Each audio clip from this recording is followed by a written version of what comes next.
Desde el centro de producción de CNN en la Ciudad del Sol, Miami, comienza el único programa que vive la economía. Este es CNN Dinero, que arranca en 3, en 2, en 1. Vámonos.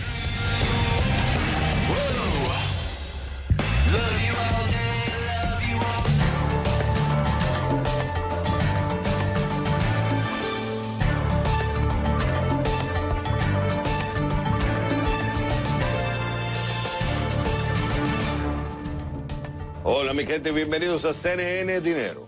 Te saluda Javier Serviá. ¿Lista? ¿Listo? Comenzamos.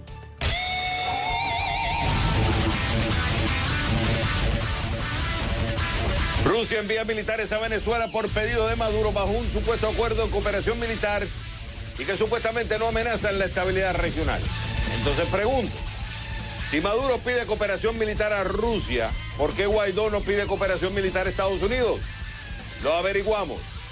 Para eso me conecto con Antonio Ledesma, ex alcalde del área metropolitana de Caracas, en vivo con nosotros desde Madrid, España. Antonio, es un gusto tenerte en el programa. Para poner los hechos sobre la mesa, primero quiero que escuchemos lo que dijo Diosdado Cabello en relación a este pedido de Maduro de ayuda militar a los rusos. Escuchemos. Tanto que hablan, ayer llegaron 2 aviones de Rusia. Y entonces les entró una tembladera un poco de gente. Los aviones de Rusia aterrizan en Venezuela porque los autoriza el único gobierno que hay en Venezuela, que se llama el gobierno de Nicolás Maduro Moro. Ok, quería poner esto para que la gente vea y probarles que lo está diciendo el oficialismo. Ahora, ¿por qué Guaidó no pide cooperación militar a Estados Unidos?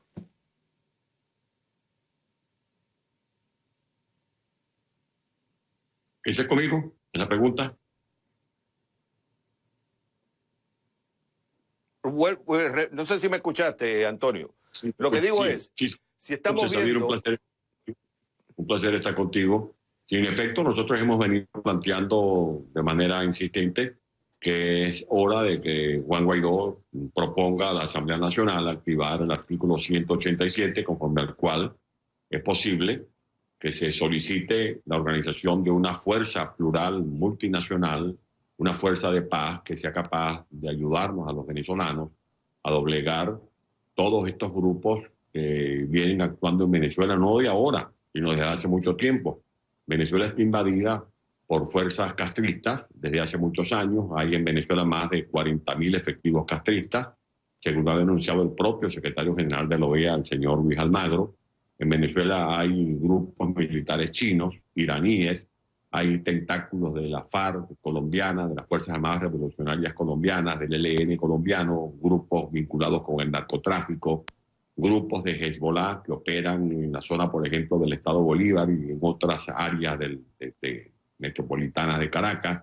Hay los llamados grupos paramilitares, que son los llamados colectivos, y a confesión de parte, relevo de prueba, la producción de tu programa acaba de presentar un testimonio de Diosdado Cabello, en el cual revela que efectivamente desde hace mucho tiempo vienen aterrizando en Venezuela a aviones rusos.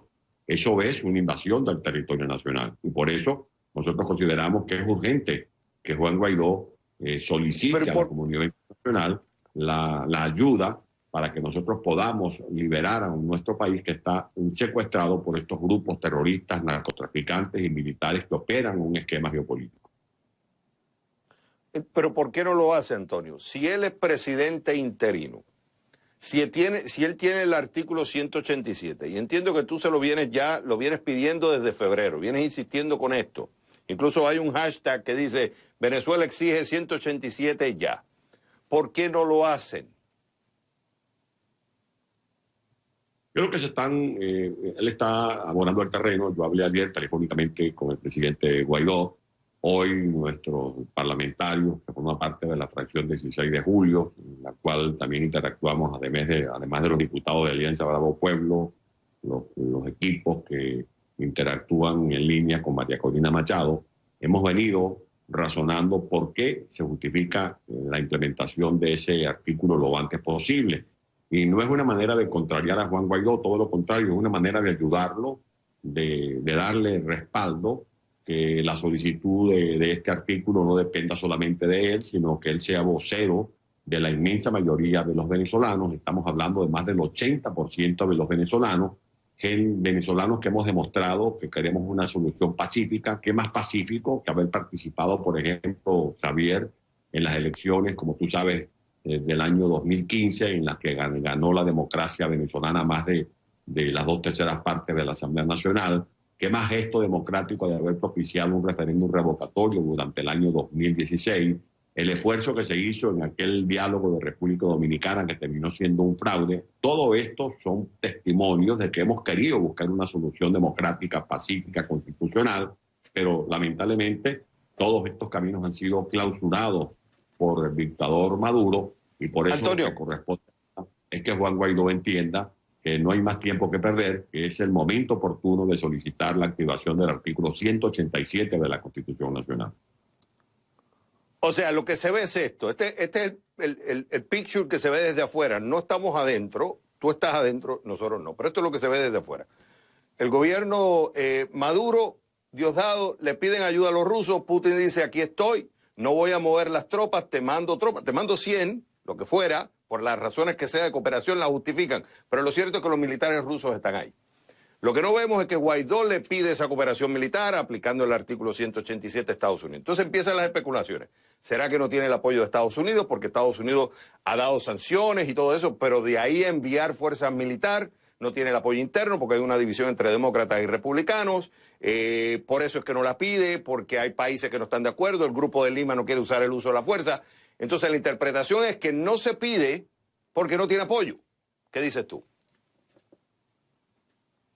No, yo creo que sí hay apoyo de la comunidad internacional. Yo quiero relatarte, por ejemplo, esta incidencia.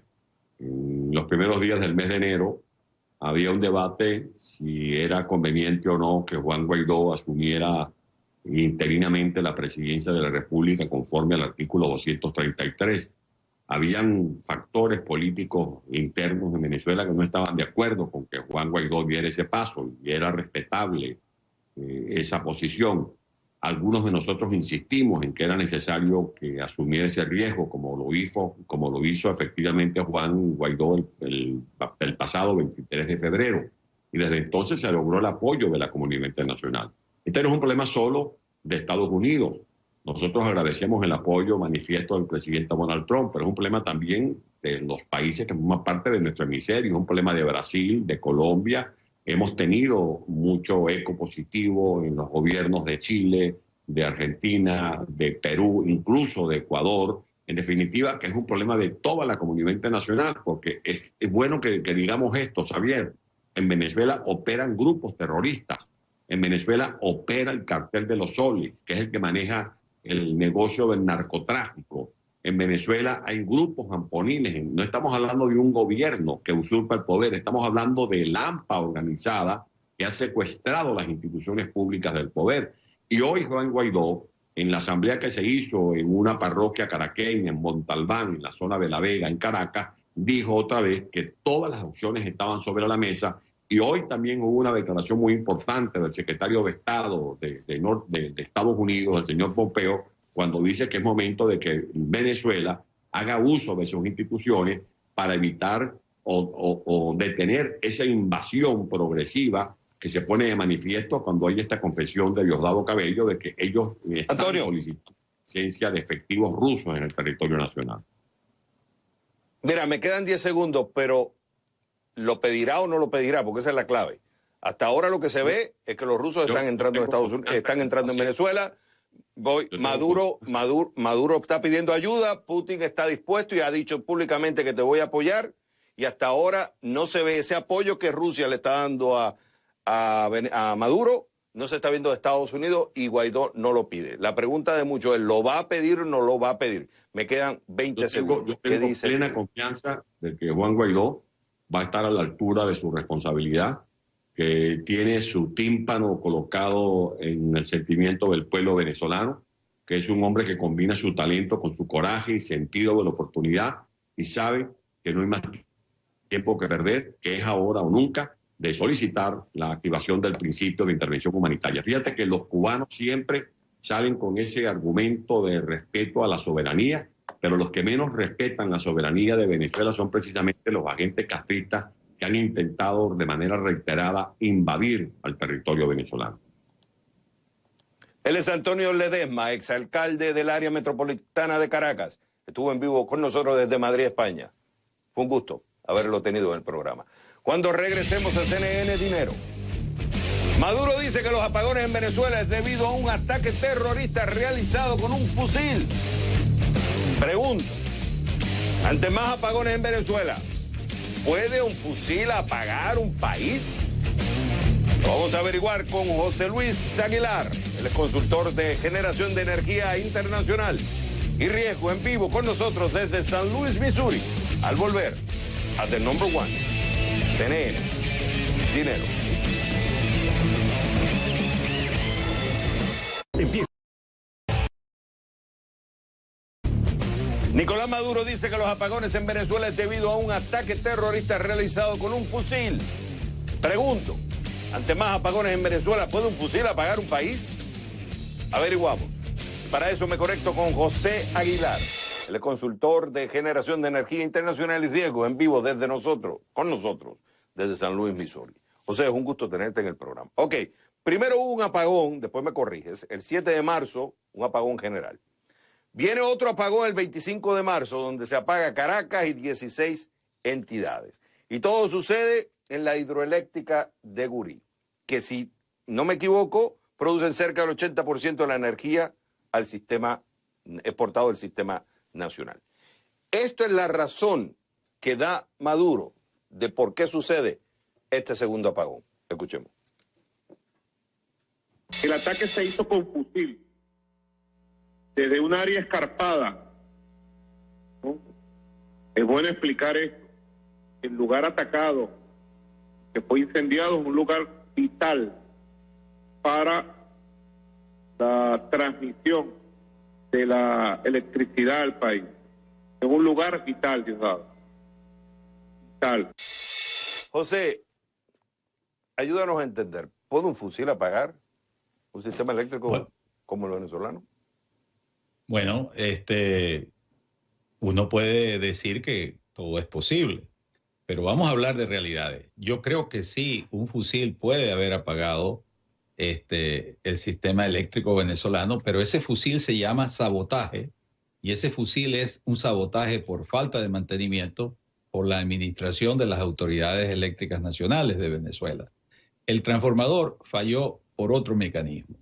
Ese mecanismo en el equipamiento que falló fue porque no se le hizo el mantenimiento oportuno y el componente que falló ya estaba observado desde el año 2015 y 2016 y ahora que el sistema eléctrico venezolano ha entrado en una fase de debacle, simple y llanamente la excesiva acumulación de gases dentro de los recipientes del transformador AT2B en el patio de la central hidroeléctrica de Gurí, se dio y al entrar en contacto con el aire los gases explosivos estallaron y causaron una serie de daños colaterales que por las protecciones que deben actuar para evitar fallas más catastróficas, simplemente apagaron el país alrededor de unos minutos antes de las 10 de la noche, el día 25 de marzo.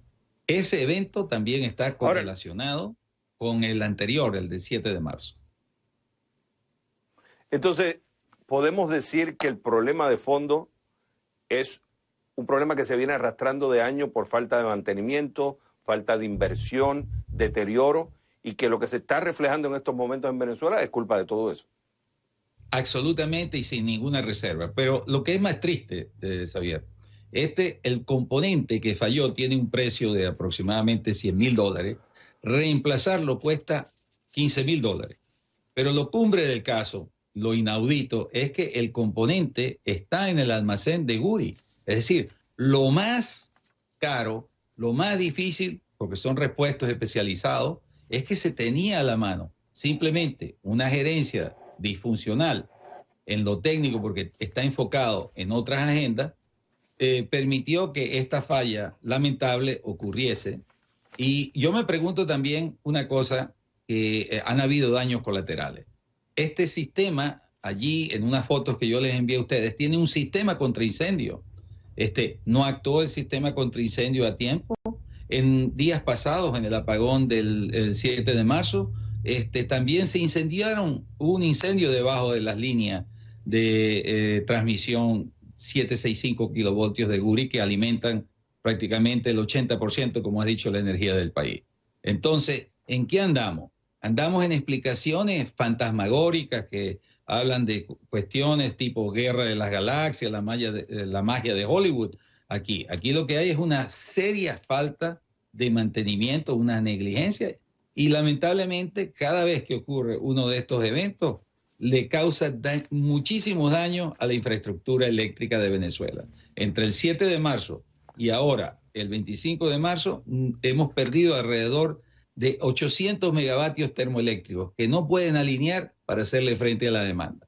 Si nosotros no ponemos el país en un severo plan de racionamiento, van a destruir el sistema. Entonces, yo he estado hablando de esto y algunos me dicen esto. Es cierto que la crisis de electricidad en Venezuela viene arrastrándose de años.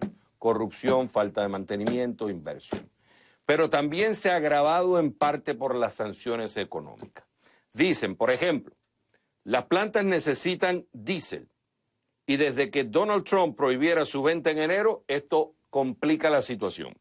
Las sanciones, por ejemplo, para adquirir dinero, poder comprar generadores eléctricos, por ejemplo, de Siemens o General Electric, no se pueden por las sanciones. Entonces, no se puede arreglar un problema que ya se viene cargando, me dice uno de los que observan, no se puede arreglar el problema porque que ya de por sí se viene arrastrando de años, pero al no tener acceso ni a plata, ni a maquinaria, ni a diésel, hace más difícil arreglar la situación y por eso vienen estas explosiones que de por sí lo que hacen es agravar más la situación. ¿Qué dices tú, José, a estos? Mire, el problema es que las sanciones es otra excusa. Primero que nada, Xavier, nosotros tenemos, sí, ciertamente una crisis de combustible, pero se está agrandando más de lo que debía agrandarse en la realidad. Y segundo lugar, que empiecen a sacar los casi 2.000 megavatios que tienen escondidos ellos, termoeléctricos, en guaridas en Venezuela y en otros lugares.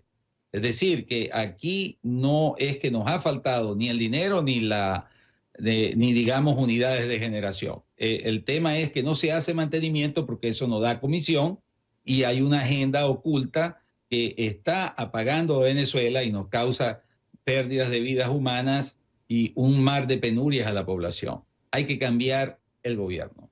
Hay que aplicar la intervención, como usted decía en el programa anterior, en el segmento anterior.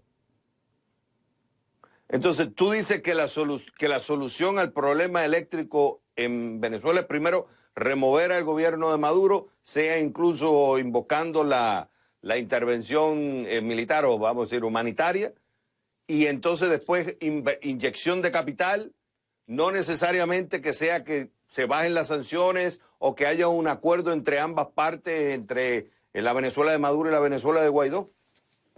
Mire, para mí todo pasa por un cambio político, pero no es un cambio cualquiera. Si el cambio que llegase a ser el presidente Guaidó no se enfoca en profesionales éticos, en profesionales competentes, incorruptibles, con un gran sentido de austeridad, su ansiado cambio que él llama un gobierno de transición va a colapsar. Porque simple y llanamente, en las condiciones que se encuentra ahora, el sistema eléctrico no puede soportar el retorno de la diáspora venezolana y tampoco puede despegar la economía. Todo gira en un país petrolero con inmensas reservas en su subsuelo en base a la electricidad. Ese es así de sencillo y esperemos que el señor Guaidó no se equivoque. Él es José Aguilar, consultor de generación de energía internacional y riego. José, fue un gusto haberlo tenido en el programa. Cuando regresemos a CNN...